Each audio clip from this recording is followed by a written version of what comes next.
Hi, it's me, Blen! For today's video nga, nagdadrive ako dyan papuntang Tungko kasi may kukunin nga lang akong mga requirements. At habang nga nagdadrive ako ng e-bike, may ikukwento nga lang pala ako sa inyo. Tara at samahan niyo akong makinig.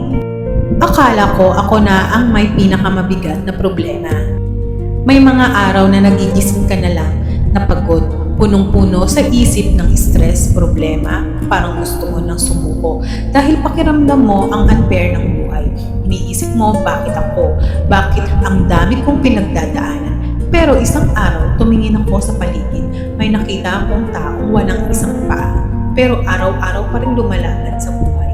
May batang walang tahanan sa bangketa natutulog, habang ikaw ay may sariling higaan at bubong na inuuyan.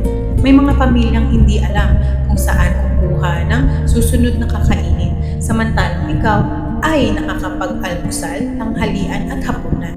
May mga taong paulit-ulit na lang ang damit na suot dahil wala silang ibang mapagpapalitan. Habang ikaw ay may malinis na damit na sinusuot araw-araw at doon mo unti-unting naisip, hindi ibig sabihin na maliit ang problema mo, totoo ang nararamdaman mo, pero minsan nakalimutan nating tignan ang mga biyayang mayroon tayo dahil sa nakatuon tayo sa mga bagay na wala tayo. Marami pa ring tao ang humaharap sa mas mabigat na laban ngunit patuloy silang bumabangon at lumalaban sa araw-araw.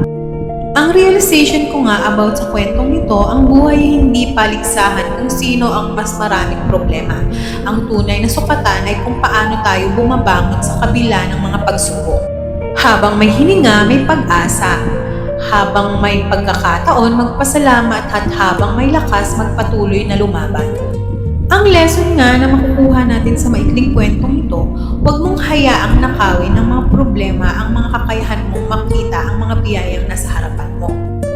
Ang pasasalamat ay hindi nag-aalis ng lahat ng problema, ngunit nagbibigay ito ng lakas upang harapin ang mga ito.